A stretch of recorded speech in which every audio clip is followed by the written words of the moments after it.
Bueno, continuando con el curso, en la clase de hoy vamos a tratar las medidas de resumen para variables que fueron medidas en escalas cualitativas. Repasemos con esta tabla las medidas de resumen que se utilizan para poder resumir las variables según la escala en las cuales fueron medidas.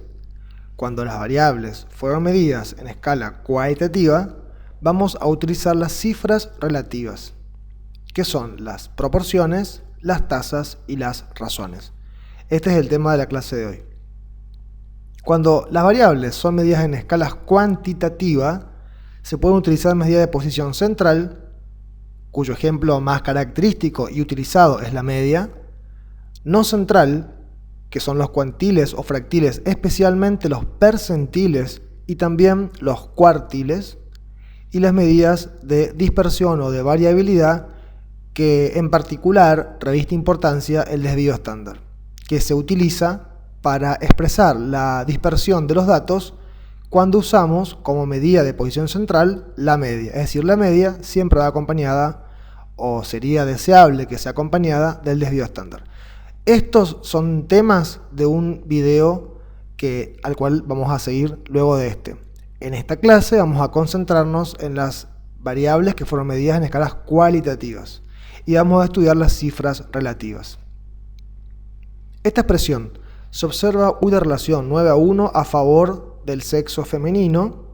Es un ejemplo de la razón, de una razón, que se define de esta forma. Es la relación entre dos fenómenos o entre dos categorías de una misma variable que se expresa según la unidad del denominador, pero que no expresa riesgo. Y esto es muy importante que recordemos que ni la razón, ni, como vamos a ver más adelante, la proporción, ninguna de las dos expresan riesgo. La que expresa riesgo es la tasa. Volviendo al tema de la razón, acá hay algunos ejemplos. Esto de decir 9 mujeres por un varón, la razón sería 9 dividido 1 da 9. Ese número 9 es la razón de sexo mujeres-varones. Entonces vamos a decir hay 9 mujeres por cada varón. Este ejemplo nos ilustra la relación entre dos categorías de una misma variable. De la variable sexo se relaciona la cantidad de mujeres respecto de varones, o de varones respecto de mujeres, como quisiéramos. Lo que quiero decir acá es que cuando relacionamos de una variable los dos estados de esa variable, cuando es dicotómica, estamos utilizando como medida de resumen la razón. Y también es una razón cuando relacionamos dos fenómenos o dos variables diferentes, como por ejemplo la densidad de habitantes, que se obtiene dividiendo la cantidad de habitantes sobre kilómetros cuadrados. Como se dan cuenta, son dos variables diferentes, habitantes y kilómetros cuadrados. Bueno, cuando utilizamos este tipo de solución para resumir los datos, estamos echando mano a las razones, que no son tan usadas en la investigación o en la epidemiología, pero que existen y que es una forma de expresar la magnitud de, en este ejemplo, la variable sexo femenino. Este otro ejemplo, que podría ser aplicado con los datos del ejemplo anterior, decir, en la población estudiada se observa un predominio de pacientes del sexo femenino, 90%, este 90% hace referencia a una proporción. La proporción se define como el cociente entre un numerador que forma parte del denominador, pero que no expresa riesgo, como ya lo advertí con el concepto de razón, y solo da una idea del peso de una parte en relación a un todo, que utiliza en general un factor de amplificación y que se utiliza en general para comparar diferentes poblaciones. Vamos a mirar un ejemplo y después vamos a releer esta definición. Si tengo un universo de 1000 pacientes, de los cuales 900 son mujeres, acá tengo la posibilidad de aplicar una proporción, porque decimos, es un cociente, una división, donde el numerador forma parte del denominador. Estas 900 pacientes de sexo femenino forman parte de los 1000 pacientes que estoy estudiando en mi trabajo. De esta división obtengo este número, 0,9, que es podríamos decir, la proporción, la verdadera proporción. Pero para simplificar su entendimiento, en general se utiliza un factor de amplificación que es una base de 10, en este caso el 100, y se la expresa en este ejemplo como porcentaje. Este 90% en realidad es un porcentaje que proviene de la proporción propiamente dicha multiplicada por un factor de amplificación que es el 100. Bueno, este 90% entonces nos está diciendo que del universo de 1000 pacientes, esto, 90%, que en este ejemplo corresponde a 900 mujeres, corresponden al sexo femenino, y que gráficamente la podría ilustrar de esta forma. De todo un universo, esta parte del todo corresponde a la variable o la categoría de la variable sexo femenino.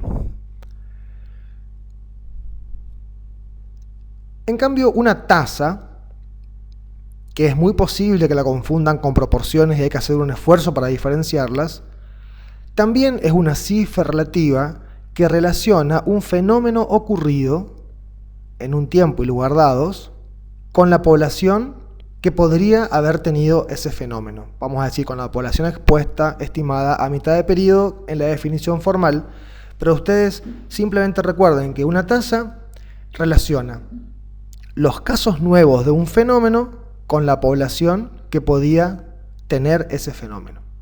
Entonces, cuando digo de 100.000 habitantes en tal tiempo y lugar se enfermaron de tuberculosis 300, esta relación, este cociente de casos nuevos de tuberculosis dividida la cantidad de personas que podría haberlo tenido, estamos en presencia de una tasa. Pero es fácil que uno confunda la tasa con la proporción, porque esta tasa, en este ejemplo y en todos los ejemplos de tasas, el numerador también pertenece al denominador. En el ejemplo pasado, las 900 mujeres pertenecían al total de 1000 pacientes. En este ejemplo, los 300 casos nuevos de tuberculosis pertenecen al total de 100.000 habitantes. Ahí hay algo en común entre la tasa y la proporción, pero la diferencia está situada en que la tasa expresa el riesgo de la ocurrencia de un fenómeno, que no lo expresa la proporción, porque en el numerador hay casos nuevos de ese fenómeno. En el ejemplo anterior, nosotros no podríamos decir que los 1000 pacientes tienen un riesgo de convertirse en mujeres. Acá sí puedo decir, de los 100.000 habitantes existe riesgo de que 300 se conviertan en enfermos de tuberculosis, en ese lugar y en ese año. Una tasa entonces indica el riesgo que la población tiene de ese evento y la velocidad de ocurrencia del fenómeno. Fíjense este ejemplo, ¿dónde existe más riesgo de dengue? Tengo en la localidad A 200 casos y en la B 1000 casos. Parecería que podríamos pensar que en la B, porque hay más casos, pero si yo lo relaciono con la población que tiene cada localidad y veo que en la A hay 1000 y en la B hay 1.000.000, la tasa, también vamos a decir, el riesgo de dengue en la población A es del 20% y en la B es 0,1%. Es mucho mayor en la localidad A. Ese es el valor que tiene la tasa. Las tasas se pueden clasificar según el fenómeno en que miden, en tasas de mortalidad, de fecundidad, hay tasas demográficas y hay otras tasas que ahora no vamos a tratar. Según la población de referencia, es decir, la que se utiliza en el denominador, en tasas generales, cuando no selecciono por ninguna variable en especial, o en tasas específicas, cuando sí hago una selección, por ejemplo, por la variable edad. Ahora vamos a ver un ejemplo de esta particular clasificación según la población de referencia. y según el control de variables de confusión en tasas crudas o brutas y en tasas ajustadas. Esto lo menciono porque en otra parte de este curso, cuando conversemos sobre variables de confusión y las estudiemos, vamos a decir cuál es la definición de variables de confusión y también cómo se controlan. Y una de las formas de control de variables de confusión es el ajuste de tasas. Este es un ejemplo de una tasa de mortalidad general. ¿Por qué digo general? Porque el denominador está expresando toda la población, en este caso de la provincia del Chaco, no una parte de ella. Entonces, la tasa de muerte, en este ejemplo, por suicidio, se obtiene dividiendo las defunciones por suicidio en tal año y en tal lugar, por ejemplo, en el año 94 en la provincia del Chaco, dividida la población de ese mismo año y lugar. Bueno, con estos datos uno puede construir esta línea de tiempo donde podemos observar que la tasa, o lo que es lo mismo, el riesgo de suicidio, fue mayor en el año 2000 respecto del resto del periodo, y que luego de ese aumento fue descendiendo, pero que termina al año 2011 por lo menos, que es el último año de esta serie estudiada, en un nivel mayor del inicio del periodo. Bueno, esto es un ejemplo de tasa de mortalidad y además es un ejemplo de una tasa general. A diferencia de esta, que es una tasa también de mortalidad, pero es específica por edad. Está seleccionada la variable edad. Entonces yo calculo la tasa específica por edad dividiendo las defunciones, en este ejemplo de suicidio, de tal categoría de edad, en un tiempo y lugar dados, la divido por la población de esa edad en el tiempo y lugar. La multiplico por un factor de amplificación, que en este ejemplo es 100.000, y obtengo la tasa de mortalidad específica por edad, que me habla del riesgo de muerte por suicidio de cada una de estas edades, y donde descubro que las personas de 75 y más años tienen más riesgo de muerte que el resto, por suicidio, que el resto de las personas de las otras edades, que tienen más o menos un riesgo bastante similar, entre 12 y 13. Hay que diferenciar la tasa de la proporción, porque en ambos casos el numerador pertenece al denominador. En el ejemplo que habíamos visto de los 1000 pacientes, las 900 mujeres pertenecen al total de 1000 pacientes. En el ejemplo de la tuberculosis, los 300 casos de tuberculosis pertenecen a los 100.000 habitantes. En ambos casos, entonces, el numerador pertenece al denominador y se evidencia el peso de esa parte respecto al total. Pero en la tasa, además, está implícita la noción del cambio de estado o de nuevo evento, y por esta característica la tasa expresa riesgo. Yo puedo hablar del riesgo de enfermarse por tuberculosis cuando calculo la tasa de tuberculosis, pero no puedo expresar el riesgo de transformarse en mujer cuando hablo de la proporción de pacientes del sexo femenino. En este ejemplo, de los 1.326 casos de suicidio, que es el todo, esta es la contribución de cada categoría de edad a ese total. Entonces, qué sé yo, las personas de 45 a 64 años aportan el 22% del total de las muertes de suicidio. Esto, que nos representa la parte de un todo, es una proporción. No es el riesgo de las personas de 45 a 64 años de morir por suicidio. Para calcular el riesgo de esta población, yo tengo que dividir la cantidad de muertes de estas edades dividida la población de esta edad que podría suicidarse.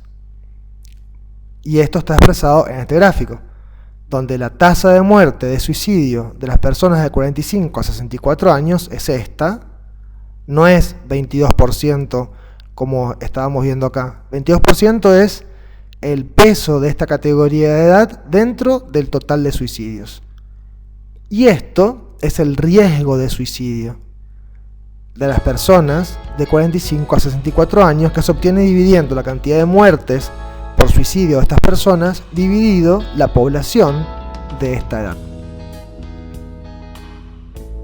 Con estos elementos que terminamos de estudiar, vamos a estudiar o van a ser parte de la comprensión del próximo video, que vamos a hablar de dos gigantes de la epidemiología, que son la incidencia y prevalencia.